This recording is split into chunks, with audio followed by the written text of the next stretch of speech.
Sorry. Okay, so we are calling this meeting to order. We could begin with the Pledge of Allegiance.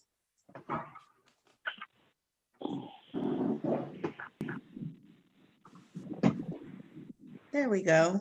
I pledge allegiance to the flag of the United States of America and to its republic for which it stands, one nation, under God, indivisible, with liberty and justice for all. We can go to section 3 for roll call.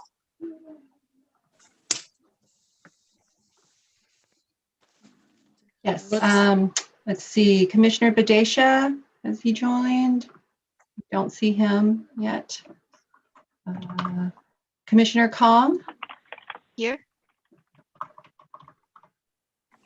Commissioner Liu was actually not able to make it. Chair Martinez? Here. Commissioner Salian? Here. Great, and we hear you too. Great. Commissioner Sexton? Here. Commissioner Shreve was not able to make it.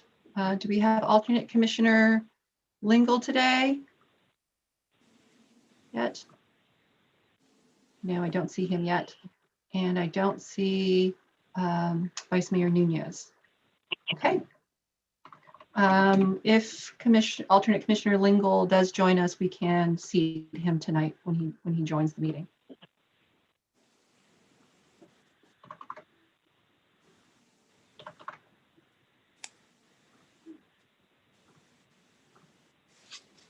Okay, Chair. My goodness. Can you hear me now? Yes, we can. Perfect. Okay, section 5, approval of the agenda for November 18, 2020. Do I hear a motion to approve the agenda? If I can get a first and a second. It can be the first. Commissioner Kong. I'll Can I get- second that. And that is Commissioner Sexton. So motion has been carried. Oh, wait, I'm sorry, Chair. I do need to take a roll call vote. So let me go through the roll call for the vote on the approval of the agenda. Commissioner Kong, Aye. Chair Martinez, Aye. Commissioner Salian, Aye. Commissioner Sexton. Aye. Thank you.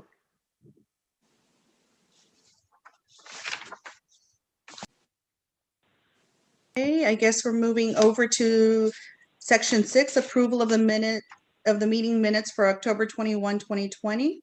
If I can get a motion to approve the agenda. If I can get a, So moved. that's Commissioner Sexton. Can I get a second? Second from Aye. Commissioner Kong. Commissioner Kong, are you calling roll call for this? Yes, Perfect. yes. So Commissioner Kong, your vote, please. Aye.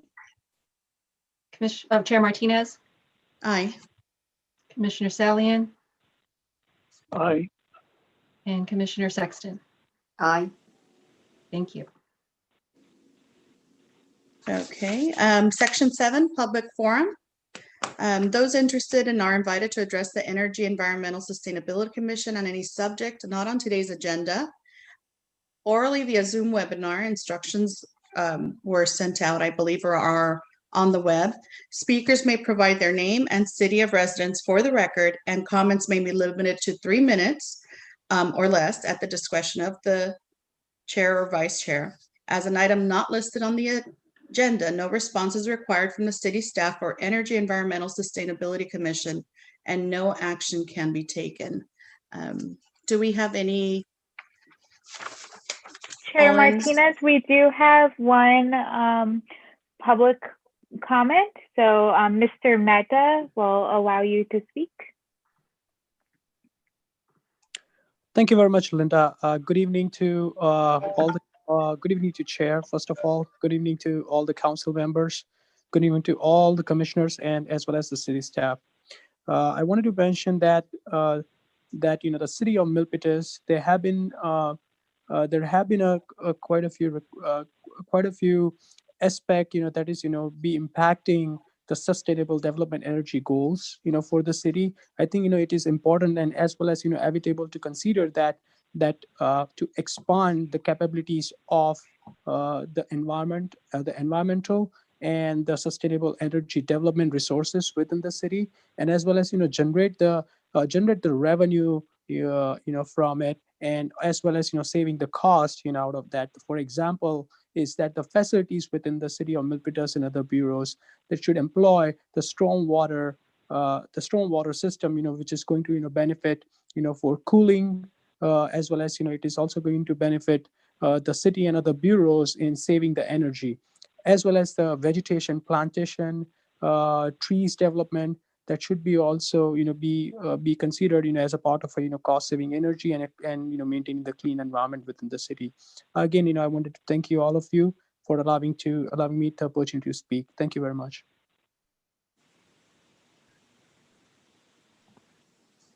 Thank you for your comment there.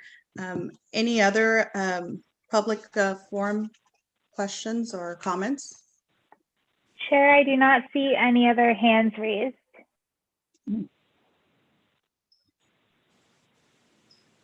Okay, so we can move on to section 8. Any announcements?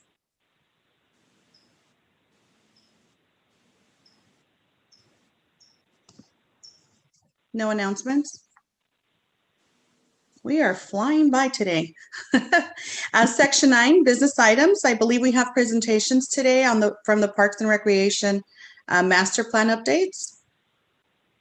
Yes, we do. I'm going to go ahead and introduce Lee Hawk, who's an assistant engineer with our engineering department, as well as the consultant team that's supporting the Parks and Recreation master plan. So we'll hand it over to them.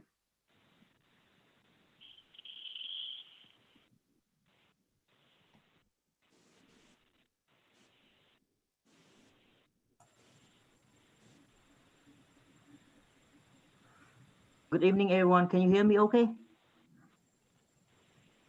Yes, Yes. sir. Yes, so good evening. My name is Lee Ha Iem, an associate engineer with engineering department. And I am also the project manager for the Park and Recreation Master Plan update. And we also have our consultant, Gate and Associate, joining us today, and they will be providing the presentations of the progress of the Master Plan update, of what we have completed and what is our next step. So basically, this project is to provide an update to the existing 2008 Park and Recreation Master Plan documents. This document will be provide us a roadmap for the city in preparing for both short-term and long-term planning for our current and future improvements, programs, and renovations. This master plan will also be prepared in collaboration with other plans that is currently under the development, including the City General Plan Update, Metro Specific Plans, and Biennial Master Plan. With that being said, I'm gonna turn this over to Linda Gate, the Principal Project Managers with Gate and Associates. Okay, thank you. Can everybody hear me okay? Thumbs up. Great. So I'm Linda Gates with Gates and Associates. We're a landscape architectural firm, and our mission is to get people outside. We just think the world would be a better place if we spent a little more time outside. And obviously getting to work on a Park and Recreation Master Plan update really is a fulfillment of that goal for us. So we're here tonight to talk to you a little bit about the work we've been doing with the city. Next slide. So as Leak mentioned, a Park and Recreation Master Plan, and this is an update, is, first we sort of assess the existing condition. What's the condition of your existing parks, your facilities? And here we're also even looking a lot at your programs and the events that you have. One of the things that we've been asked to look at as part of this is the types of classes and programs you offered, how those compare to other cities, and what kind of fees you're charging and how those compare. Still looking at some cost recovery. You don't always do that within a Park and Recreation Master Plan, but the city really wanted to look at their programs and their fee structure. Obviously, a Park and Recreation Master Plan should be tailored to Milpitas. This shouldn't be, the plan for you shouldn't be Daly City. It shouldn't be Burlingame. It shouldn't be anybody else. It should be Milpitas. And the way we do that is by talking to the community and finding out about you and what your priorities are and your values. So a lot about this is engaging the community. And ultimately what we produce is a roadmap that the staff and the council can then use over the next 10 years to incrementally implement improvements and plan for the city's growth. Next slide. So as Liak also mentioned, what's really great about doing this in Milpitas right now is we're doing it in parallel with the general plan update. And many times there isn't an alignment. And so this way we can make an alignment and really feed each other information and check things in with each other. So this is really a unique opportunity that we're doing it while the general plan is going on.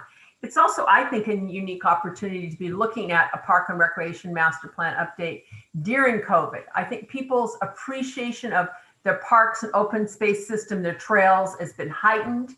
I think we may be rethinking as more people work from home. Maybe we'll use parks more through the week as opposed to just only on the weekend. So it's a good time to kind of maybe be reflective about park and rec master plans. The general plan has set up a number of sort of guiding principles for the whole city, but two of them I think are pretty apt for the park and rec master plan. And one is we need to serve the needs of all the residents of Milpitas. So that means teens as well as seniors. People who live in some of the traditional neighborhoods in Milpitas for a long time, as well as some of the newer residents who are living in maybe higher density neighborhoods where they don't have backyards, and so their uses of the parks is different. We want to be inclusive. It's really a priority in Milpitas to serve some of the vulnerable communities and make them feel welcome in the park system.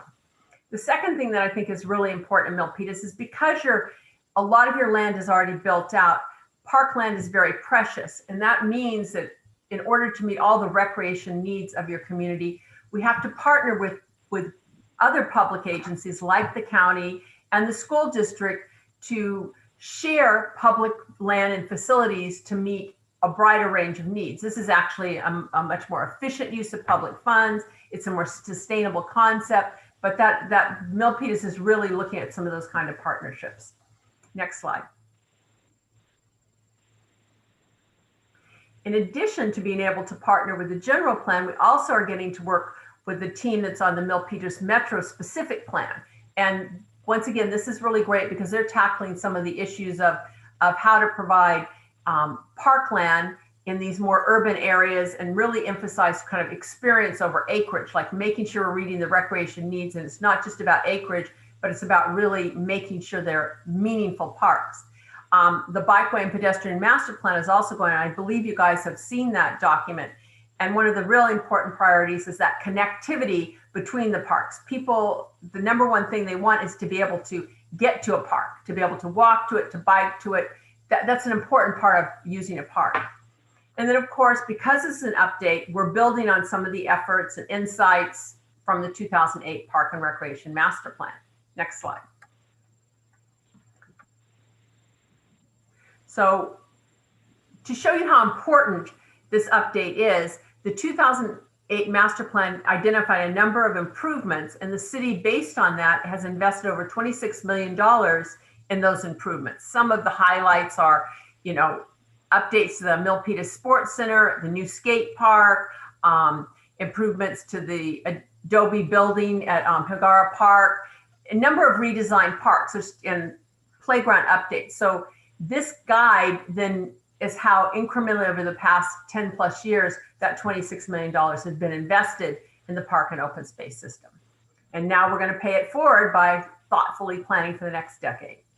Next slide. So in part of our efforts to date, we've gone out to all 36 parks and 6 facilities and sort of evaluated the existing conditions. Some parks are in great shape, some parks have aged and they need some attention and such. So we look at kind of that existing condition. We also look at your demographics. What was your demographics 10 years ago? How has it changed? Your population has been aging. As I mentioned before, you have a lot of new residents moving in that maybe are not in traditional housing, so they have different kinds of needs in your park system. You are very ethnically diverse, and that brings up some different kinds of recreation demands and needs, also in your programs, the programs that you offer and the events that you do. And in looking at this plan, as you know, with the general plan, we are planning for another 20,000 people to be added to your population. So it's not only making sure what we have works today, but make sure that it works as you add more people into your community. One of the tools that we use, is just one of the tools, is we do this thing called benchmarking.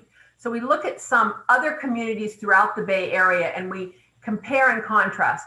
You know, how many acres of parkland do you have per thousand? How many soccer fields do they have? How many tennis courts and such? This is not to say that we match any of them.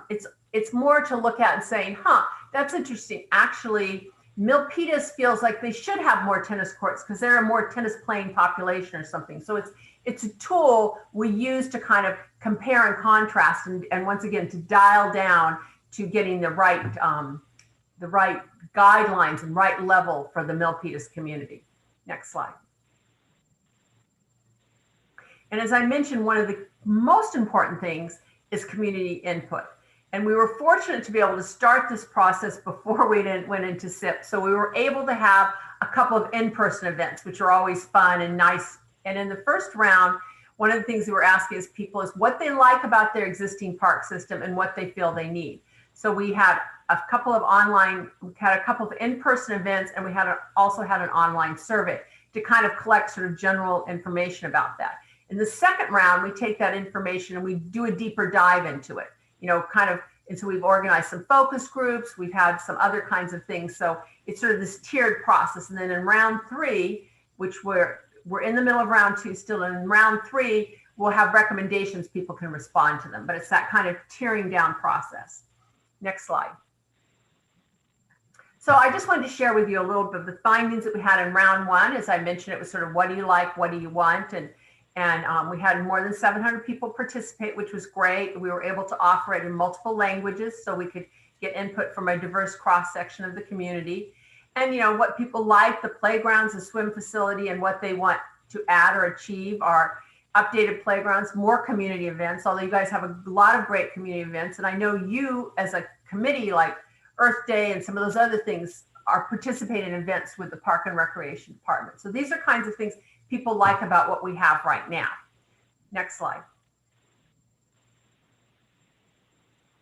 So now we're in round 2. So we took some of that information and we're going down to the next level. And actually, this is kind of where I want to request your input a little bit. So now we have an online survey with an interactive map.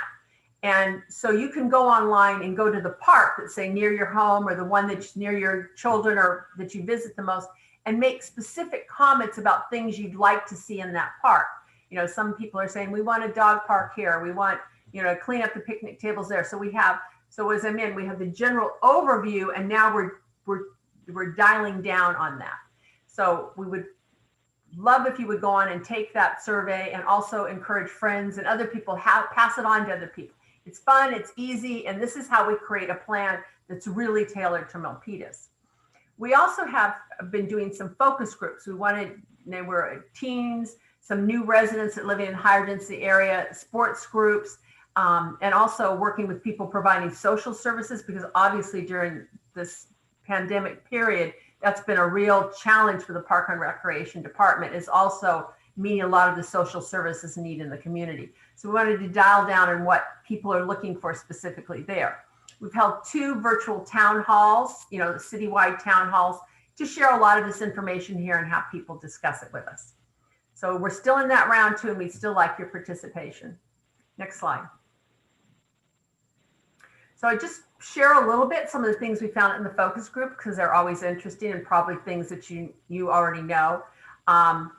When we're working with the organized sports, obviously it's sports are one of those things that take up a lot of acreage, and you know, we're not inventing a lot of new land in Milpitas. So the idea of collaboration between different user groups, softball, baseball, soccer, overlaying cricket now is, you know, overlaying all these uses, having to look at things like lighting and even synthetic turf, because you can have longer hours of play on that. And then jointly collaborations with schools, because a lot of our sports uses are being accommodated on school facilities. One of the things I thought with new residents, although I wasn't surprised when we talk about it, is they really look to their park as opportunities to meet their neighbors and for social interaction and engagement. And I think that's going to be interesting, and maybe even more important is, I think in the future, more and more people will work from home for more extended periods of time. So looking to create their social groups actually in the neighborhoods they live in versus in their office environment. So they are looking for those kind of social connections. They also need rental spaces. Often they want to accommodate a birthday party or a get together with grandma or something like that, and their houses don't accommodate. So the ability to reserve space within parks to accommodate some of those use. Teens, it's interesting, they stop using parks unless for organized sports when they kind of grow out of the play equipment. And they just don't feel that it's very geared toward them what's there. So they wanted some uses that might be more comfortable for them. They talked about things like outdoor ping pong tables, like sort of giant swings that are more teen oriented, climbing walls, things that made them feel invited to use the park. Things like Wi-Fi were really important to them. And aging parks, they like the parks to be like more attractive and contemporary. One of the things that all of them mentioned was they wanted the parks to feel more natural, and they really wanted a sense of sustainability, not just acres of lawn, but that kind of diversity and wildlife. And they wanted more social activities planned, food trucks, astronomy night, things that allow them to gather in the parks, because a lot of their parents have safety concerns when their teens are at the parks and such. They also mentioned that they use the parks in the summer because during the winter between school and homework, they don't through the week, they don't get to use them. Whereas in the summer, they need shade and maybe some water play elements, because that's when they have an opportunity to use the park and they want to feel welcomed at the park. And then finally, as I mentioned, the recreation department has always been active with social services, but clearly, making sure that people are getting meals, that people with mental health stresses, teens and such are finding avenues, like they're a real connector for a lot of groups. So we dived into the kinds of things that they can be doing with that. Intergenerational events, like all playgrounds having a level of inclusivity and such. So those are some of the things that were coming out of our meetings, and a lot of them were a little more geared to some of the programs. Next slide. And then in the town halls, this is what we did, town hall community-wide. Clearly a growing interest in cricket in the community, and there are some cricket pitches, but that group is very organized and actually is raising funds to sort of build some cricket facilities and such. We mentioned already inclusivity in the parks and playgrounds and all the amenities. Programming, wanted to see more classes on weekends and weeknights, because a lot of the programs are offered during the day. And then they gave us a range of new programs they'd like to see.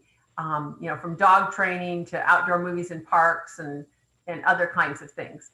And as we mentioned before, connectivity to parks is really important. So that's why it's nice that this bike and ped master plan is happening at the same time. People want to be able, they're going to go to the park if they can access the park. Next slide. So this is just, once again, there is a city website for the Park and Rec master plan. This is where the survey is taken. I believe LEAC has also provided it to you in the chat box, so you can easily go on and do that, and a chance to give us all your thoughts on all the great things about certain parks that you love and the things that you don't like, so that we can put that on the wish list there. Next slide. So after this round 2 step completes and we finish with gathering input at this level, we are currently working on some of the joint use opportunities with the school district and what can happen in terms of sports fields and such there, because they're and working out some joint use agreements. We'll create a prioritization criteria, because obviously there's going to be a lot of projects that we want to move forward with. How do we decide which ones to choose first? Is it, in terms of parity, infrastructure, costs, and such like that. So criteria that gets applied as you sort of prioritize your projects. Come up with the draft recommendations with sort of short, medium, and long-term recommendations. Shared that with the community in round 3, and develop a cost analysis so the city can start budgeting to incrementally implement these recommendations. And I think that's the last slide. I think the next one's questions.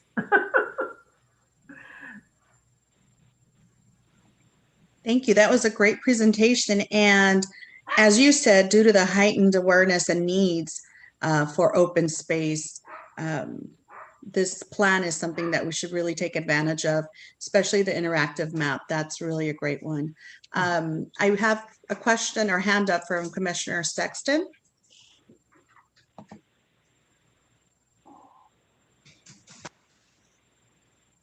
Commissioner Sexton? Sorry, I forgot to unmute myself. I do that all the time. I've got a couple of questions. First, I saw in a couple of places on your slide, there was reference to synthetic fields and synthetic turf. Yeah. Could you speak a little bit more to that, please, in terms of the quantity, location, purpose, and specifically in regards to the amount of work that the city is doing to try to prevent plastic runoff into the bay and have it sort of pollute our bay waters, and what kind of signal that gives to like the residents as well as the teens in terms of caring for the environment. And I know that there are advantages and disadvantages, but I think that the use of synthetic turf is a very tricky situation, because we could be if you could explain the long-term benefits, what's the life of this particular material, because there are all sorts of different synthetic turf materials. So yeah, if you could address those concerns, please. Sure. I'm actually glad you bring this up, because as a landscape architect, I'm not in love with synthetic turf either, sort of a bay friendly, person.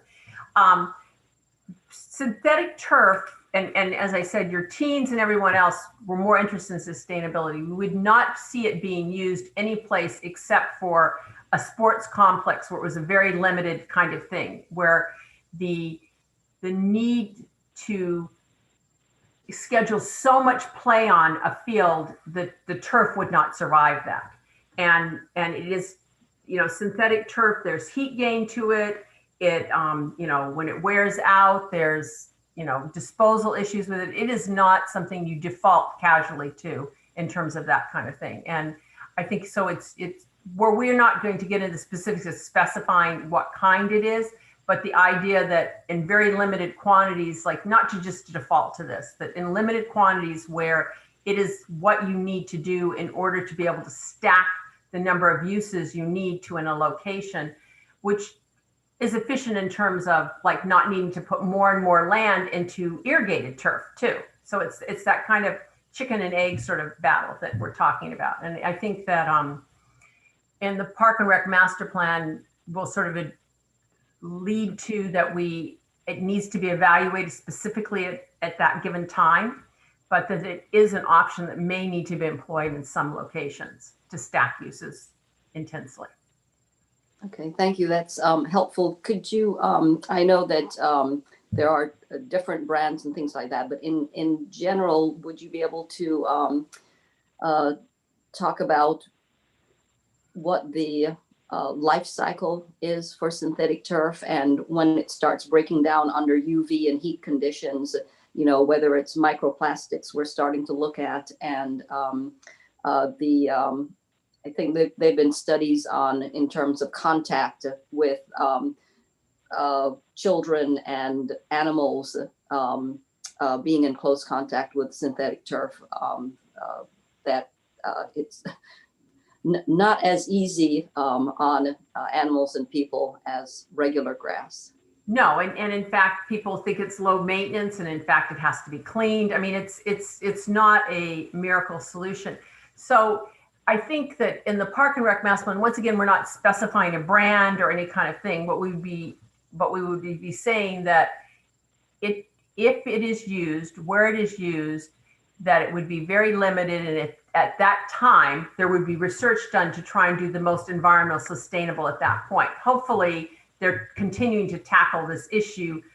They've made a lot of progress in sort of some of the film mixes and stuff they were using. Because I remember when they used to use, you know, recycled tires and such. That was just like a toxic soup. So at the as I said, the master plan, we don't specify a specific product, what we can do with the criteria. And I think that your points are well taken about establishing the criteria and making sure people don't just default easily to it, that if in fact we default to using it, it would be done very seriously and with great deliberation.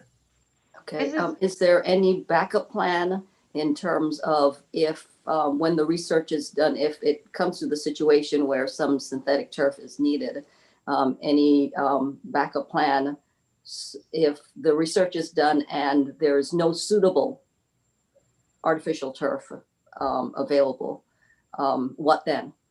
I think that probably the first thing the city will explore is using the joint use agreements and such so that they can continue to not have to stack uses as much as they would.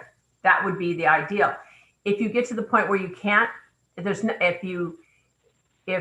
we can't find enough land to accommodate all the uses, and the wear on the turf that we have can't accommodate all the uses, then you would just have to limit, you know, seasons or playability. You just have some scheduling issues. That's just what you have to manage. We are trying to look at securing other community facilities that for future growth and such. And as I said, we're looking at where the school districts to create opportunities. It's the sports fields that really are problematic, you know, and there is a growth, and Milpitas has a lot of interest in sports, and it's a healthy activity. So we have to just figure out how to accommodate it. But it's not a foregone conclusion that you would use a synthetic turf. Okay, thank you. That's very helpful.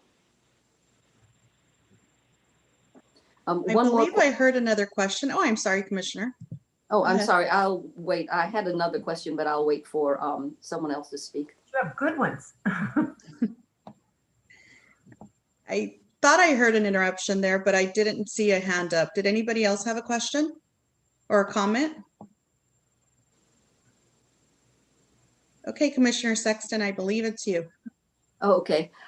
So I wanted to ask if there was any thought, especially since the teens are sort of asking for a sustainable environment, sort of a more natural park feel. If there's any inclusion of California native plants, which some people may not be aware of in terms of wanting to use those plants to enhance the landscape in terms of being attractive. I think a lot of people think of California native plants as you know, sort of not very pretty plants.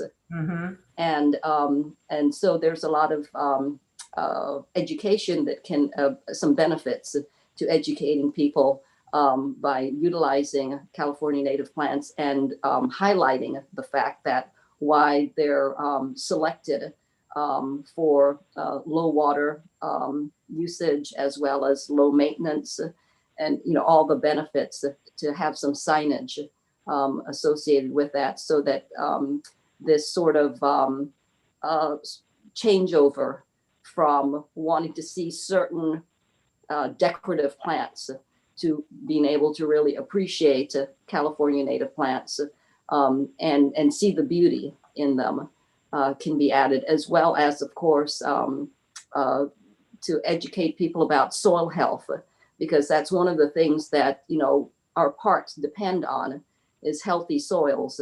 And the way that we use parks can be detrimental to the soil, as well as if people don't understand things that they can do to contribute to maintain or develop healthy soils. I think it's a great opportunity, since right now it looks like the curiosity is there. Oh yeah, I think and it's not just a passing thing. I think everybody's concerned about the climate and what they're inheriting and that. So I think that's a great, we already were going to discuss that a little bit, but I think we can even emphasize it more. The idea that, you know, that appreciation of sort of natural systems and you know, healthy community, healthy ecology stuff. I think that's a great idea.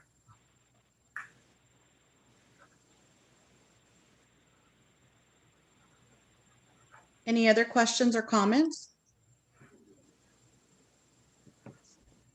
I love your comment of healthy communities, healthy,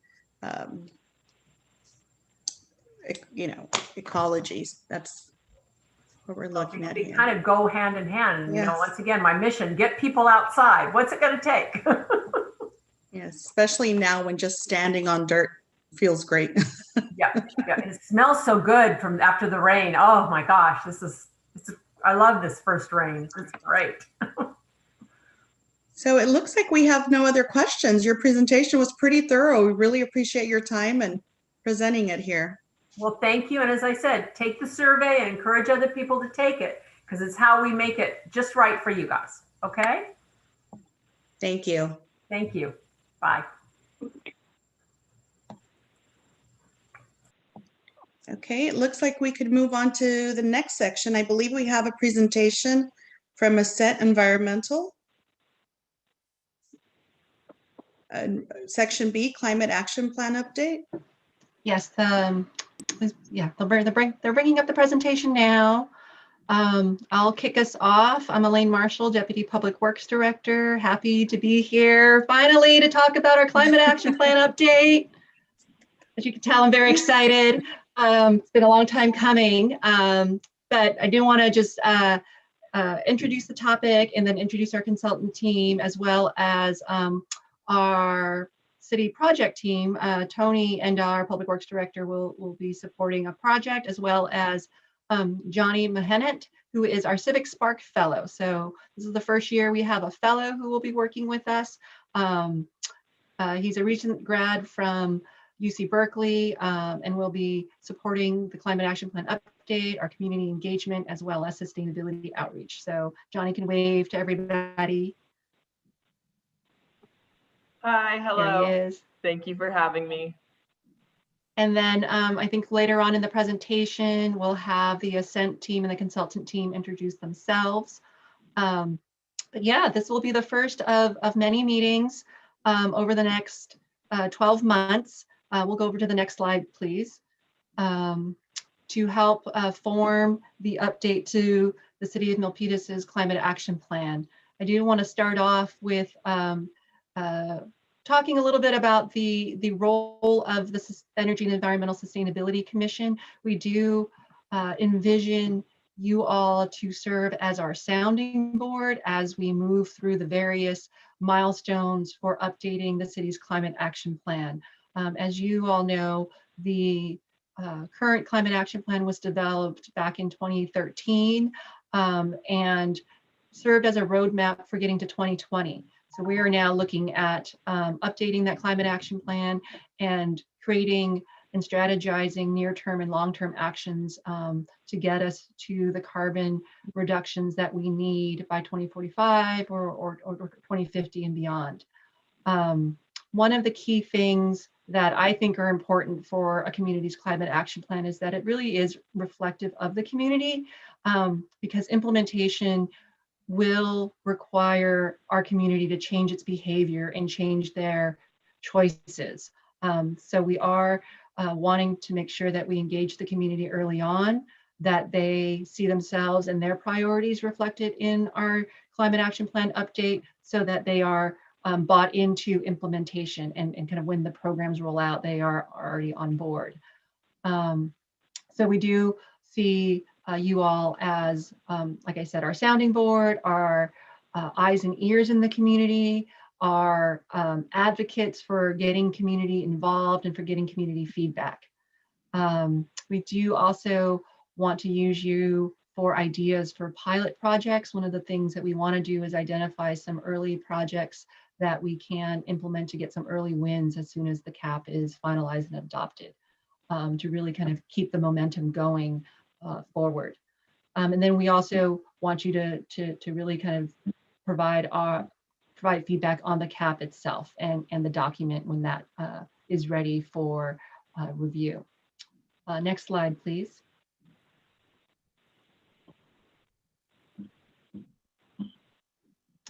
Just to ground you all in some of the objectives that we've identified for the CAP update. As I mentioned earlier, we do want to align with state GHG reduction targets, including becoming carbon neutral by 2045 or sooner. We want to connect to existing city and the city's existing and developing initiatives. There's a lot going on. You know, you've already just heard earlier about the Parks and Recreation Master Plan and the General Plan update. But you've heard in previous meetings about our energy and water efficiency project, which will install additional solar and backup batteries at some of our facilities. We're looking at energy efficiency by changing out all our street lights, as well as changing and updating our water meters to smart meters. So I think there's a lot of opportunities for the city to lead by example and really use these upcoming actions to motivate and inspire more actions and similar actions on a smaller scale in people's homes.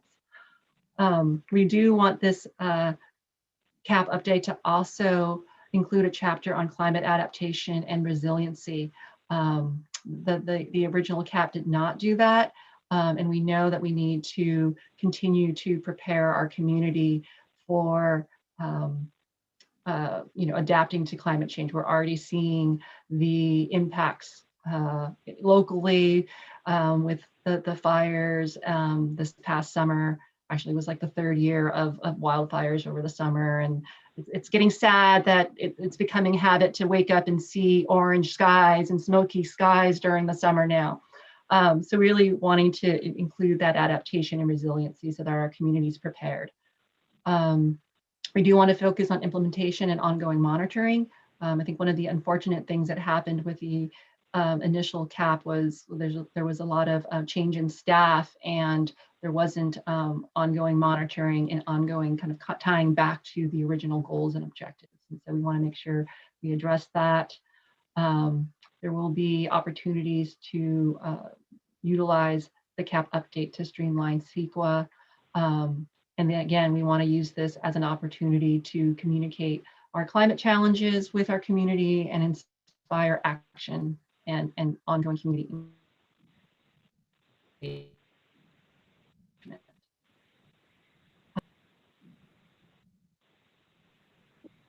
With that, I'm going to hand it over to Hannah, who will introduce herself as well as our consult team, Ascent, and the subcontractors, and they'll lead the rest of the presentation. Great, thanks, Elaine.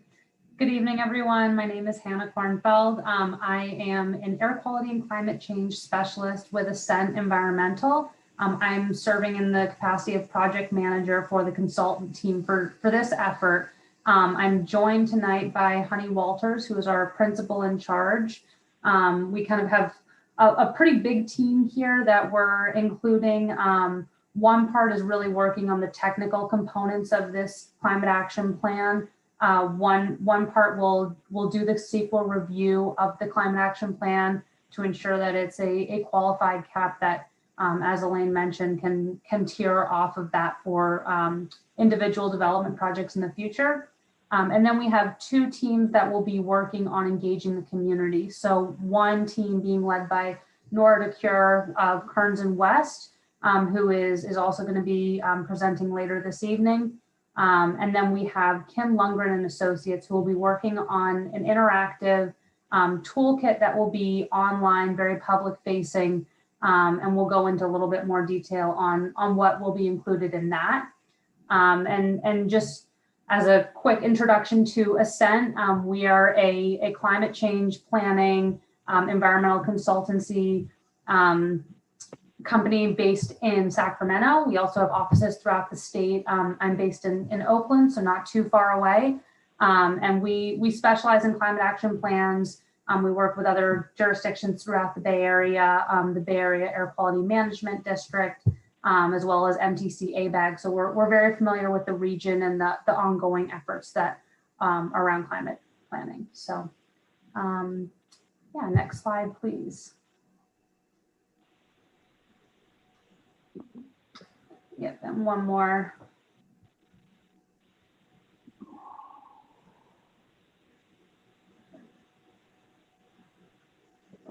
Thank you. So just kind of a 101 on a climate action plan.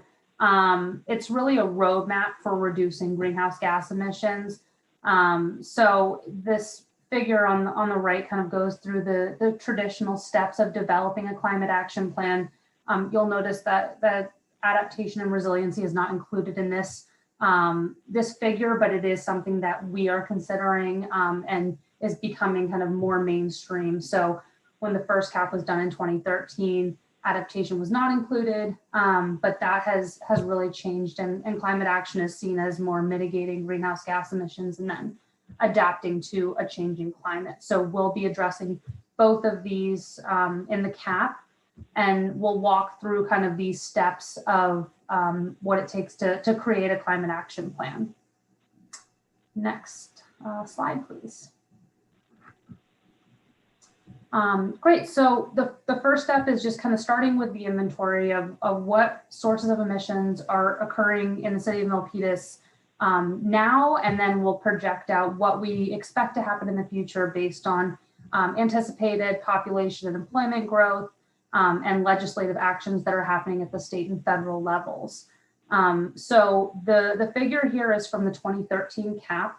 And this was the 2005 emissions from the city. And so kind of, it may not change that much when we go through this inventory update process. This is pretty much in line with what we're seeing kind of across the state of transportation being about 50% of the pie.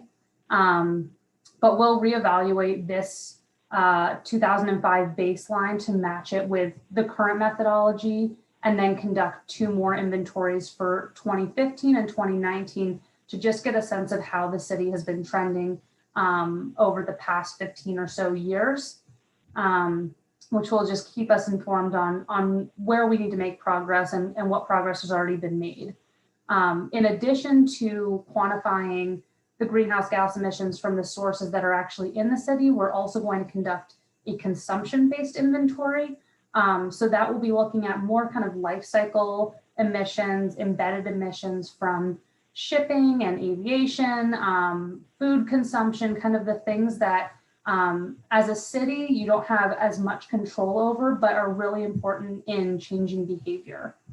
And all of that will be incorporated into this online website where people can come in and see how they can take action in their own lives to help the city achieve its goals.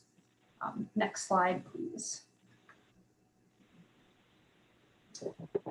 So as Elaine mentioned, you know, the state has really started to make some moves on developing new targets around climate change and new legislation. So the previous climate action plan really was looking to achieve a 2020 target.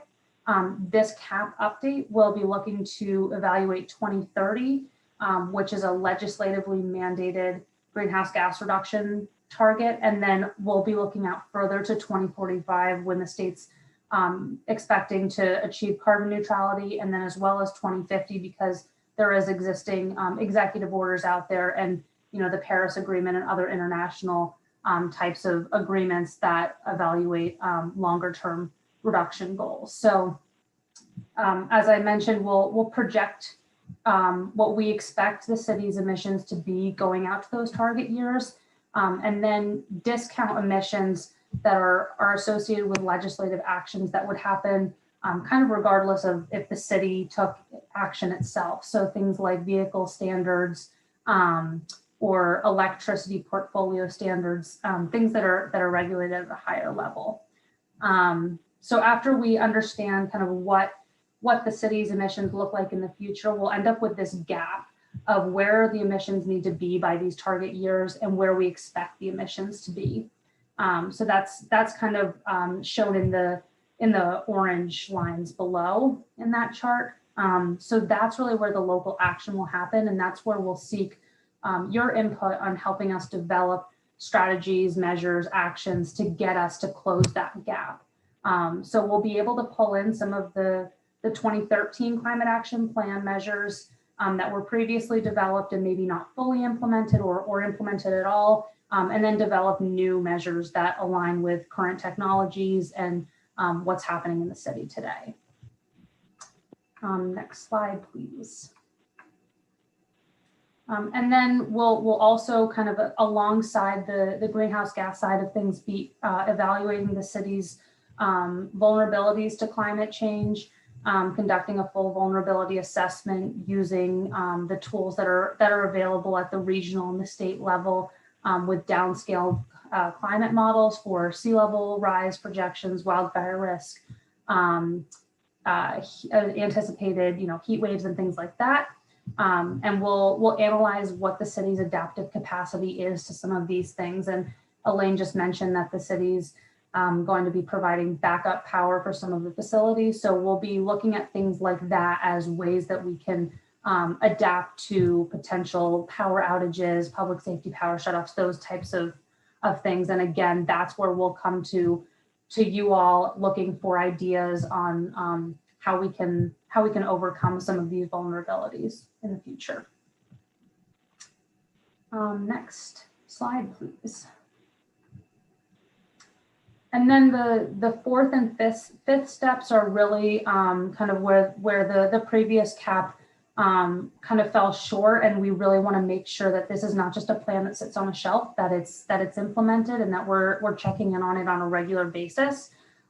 So one way we'll do that is we'll be creating a reporting template that can be done on an annual basis to provide your group, city council, any entities that are really interested in kind of what has happened this year, how much progress have we made, are we hitting our milestones, and all of the data that feeds into this template will also be included in this online platform. So even if you don't want to wait for the annual report to come out, you can go to the website and kind of get a live up-to-date status of where the city is. And then in addition to that, we'll be developing a consistency checklist, which is for individual development projects that are subject to CEQA review, for them to align with the measures that we all develop in the climate action plan to ensure that those are being implemented on a project by project basis. So that will help developers understand what they need to include in their projects, and also help city staff with making sure that things are consistent. Next slide, please. So that's kind of the nitty gritty on the technical components of the climate action plan. And I'm going to turn it over to Nora to talk more about the community engagement side of things. All right. Can everyone hear me okay? Great. Yes. Thank you.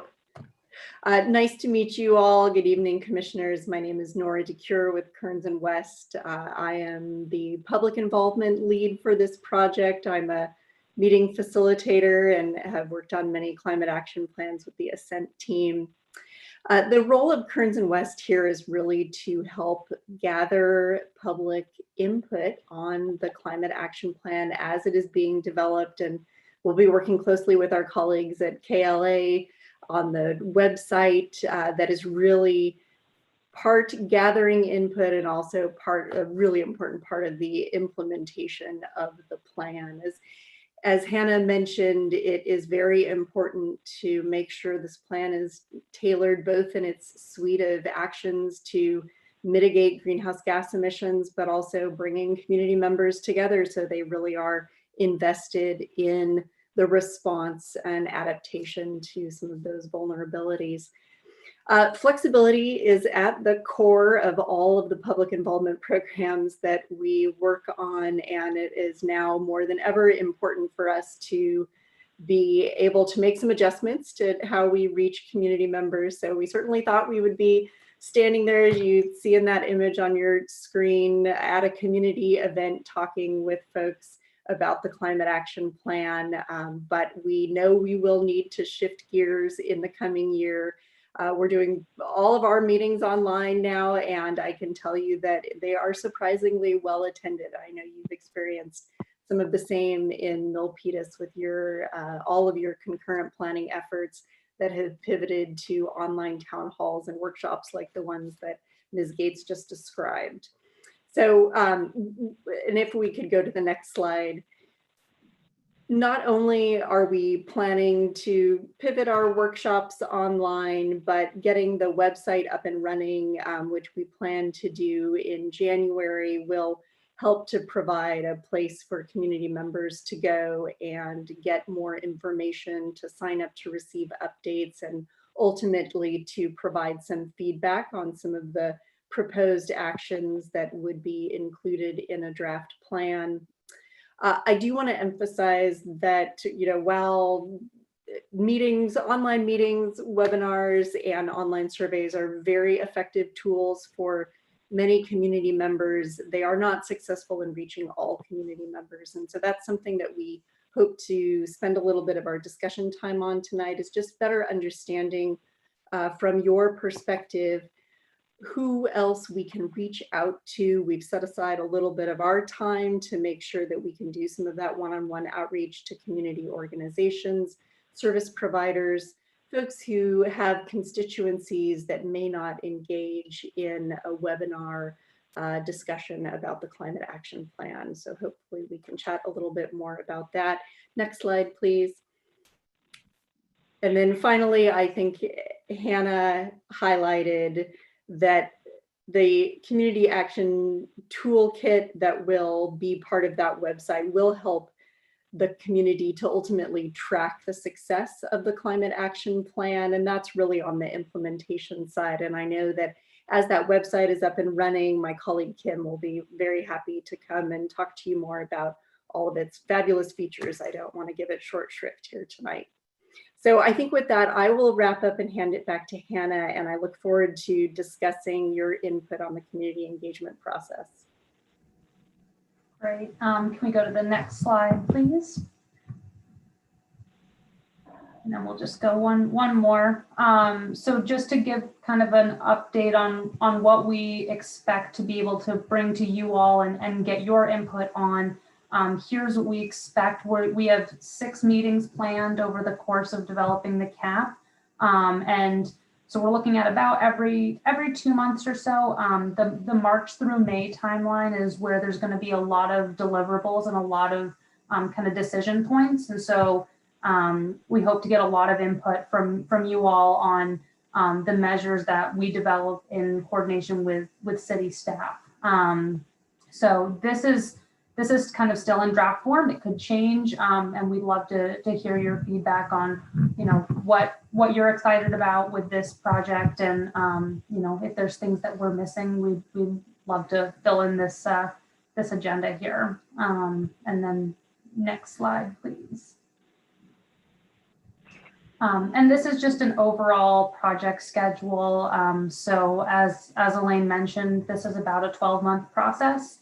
And the EESC meetings are the second row down, where we expect to have meetings.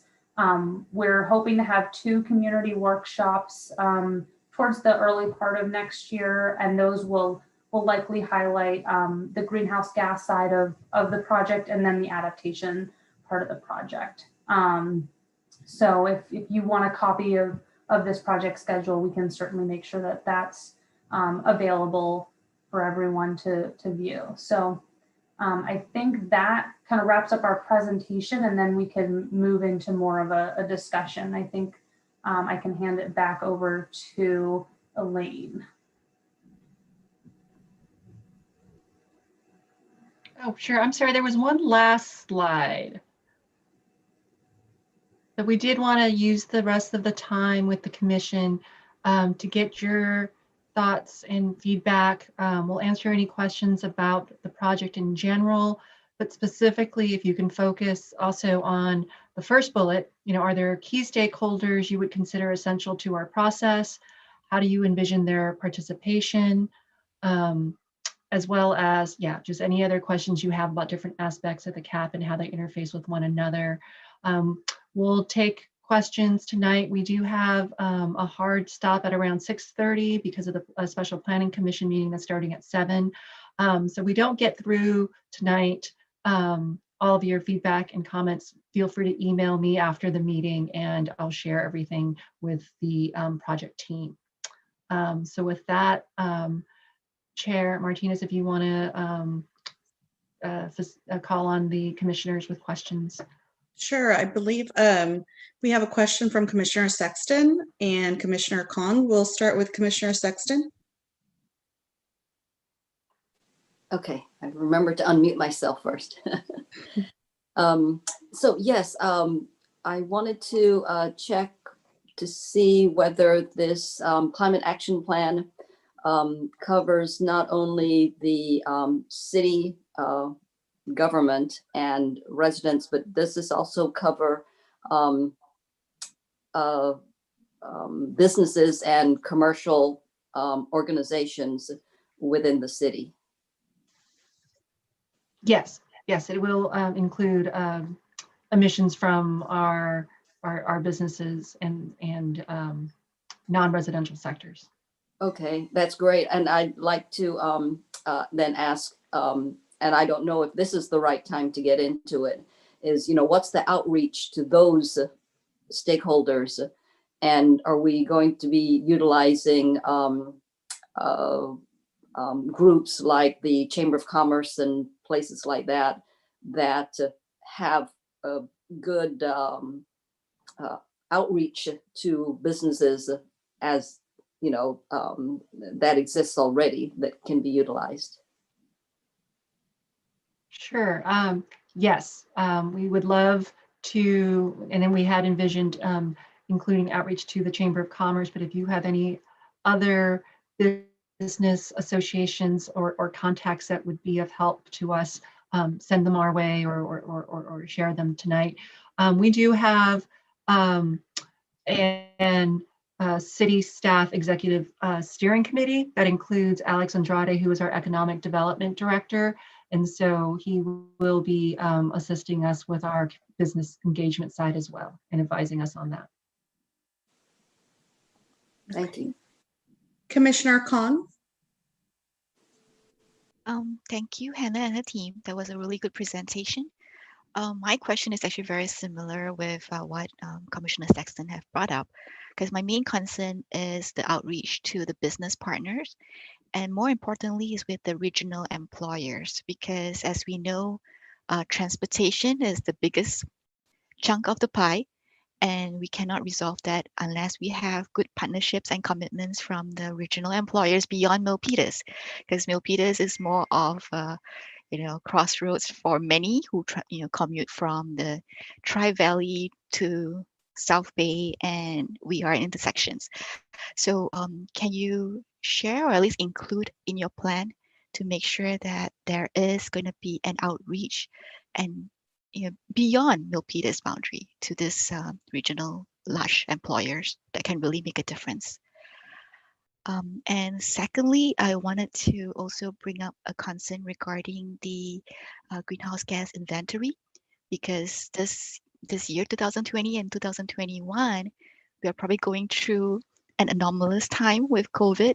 So the model that you guys might find from this 2 years might be an outlier in terms of predicting how things are going to be for the next 10 years. So hopefully you can also include some adjustments based on this current scenario. Yeah, that's a great point. I think when we were talking about what years we should highlight for an inventory update, 2020 was off the table very quickly because it would be not really representative of the community and what happens on a daily basis. So we'll be doing the 2019, using 2019 as the most recent inventory year. And then our projections will be for 2030, 2045, and 2050. So we don't do every single year. We do these kind of milestone years. So we will use MTC ABAG's projections for population growth, employment growth for the long term. And I know that they've started to consider kind of the economic recovery of COVID in the long term. And so we'll make sure that that's kind of incorporated, but it won't show up as kind of this one little blip on the chart. Yeah, and that said, there are some, though we're all, I'm sure, very anxious to leave 2020 and COVID behind. There are some really valuable lessons learned, especially with the transportation sector, and that is just our ability to telecommute and still do our jobs well, and not just completely going back to normal, but using some of the newer technologies and experience we've all had during this time. Absolutely. I think that's the part about the engagement with the regional large employers, is to see if how many of them can actually commit to the teleworking and all those things, because it has proved to be extremely productive even during this time, and that model has been tested out, and that has actually set, perhaps actually brought in maybe 10 years of what could be done, into where we are today, and a lot of things has been accelerated. So it's good that you guys are keeping that in mind. If you don't mind, I have one more partnership that I wanted to make sure that we include in the CAP plan, is that besides within the city itself, I mean, the school district is another partner that should be considered in here, because a lot of the energy uses as well as transportation is related to schools. So that's all I have. Thank you.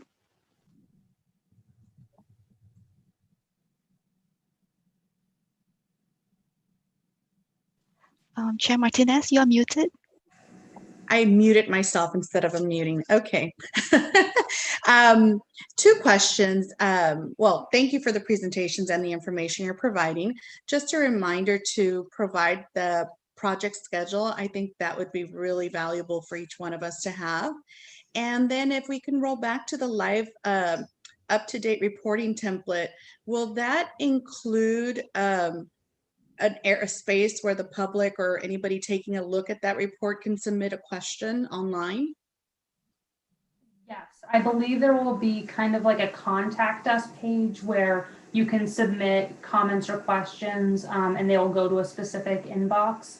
And you can also sign up to receive email updates if there are upcoming workshops, or the annual report comes out or something like that. So yes, there will certainly be a place for public input in the process. Yeah, and just to add to that, I mean, this is a tool that can be customized, and we'll be working closely with Elaine and reporting back to you all too, and making sure that the tool does include the aspects and those things that will be important for this. So yeah, thanks for that.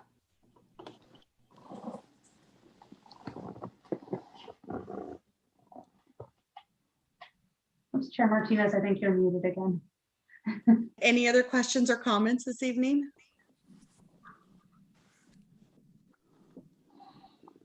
Doesn't look like we have any, so we have a lot to go through and come up with and liaison with you. It looks like you have a wonderful partnership there, so we're looking forward to what you'll be coming up with for the city.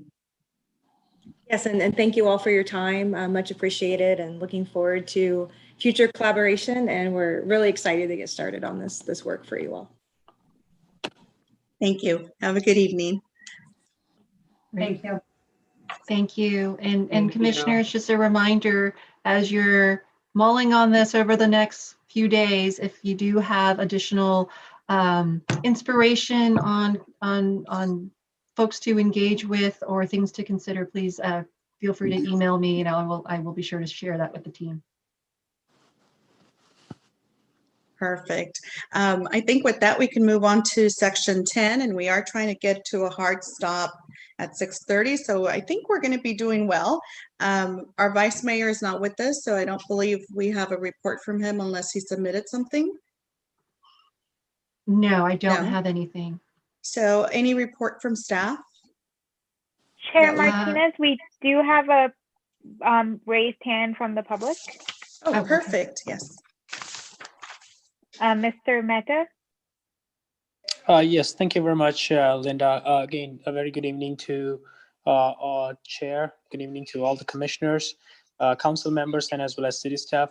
With regards to the CAP project, and the presentation that's been done, I wanted to mention one thing about the improvement plans, as well as regarding a update with the CAP improvement program. It is important to inevitably put the timeline on that, and as well as see that what are the project goals and milestone that be discussed with the community feedback as well. So really appreciate if all the commissioners and commission can consider to have community feedback to be included in that as well. Thank you very much.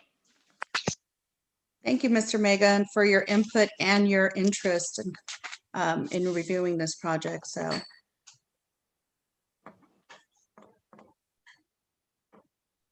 Okay, I thought I heard somebody. With that, we can move on to the adjournment, I believe. That's our last step. I'm sorry, I have just a couple of updates. Perfect. I did want to highlight that we do have an event tomorrow. We have an online workshop for home energy efficiency. So Johnny's going to be working on that with the county, the Bay Area Regional Energy Network, as well as Silicon Valley Clean Energy. So there's some good opportunities for folks to learn about energy efficiency retrofits in their homes tomorrow night. So there's information on our website to register for that event. And I think that's the last one. We had a landscape workshop on Tuesday, last night, on edible gardening, and I think Linda did a great job with that. We had 60 people participate, so that was exciting. Yeah, we're happy with that turnout. And with that, I just want to wish you guys all a very safe and happy Thanksgiving. One other event is we do have a compost workshop this That's Saturday right. with the county. And Patty, are you going to be the teacher for that one? Unmute myself. Yes, I will be the master composter leading that particular workshop. Great. So there's information on that workshop as well on our website, as well as our Facebook and Nextdoor feeds. So please help us spread the word. So Patty has a full house as well.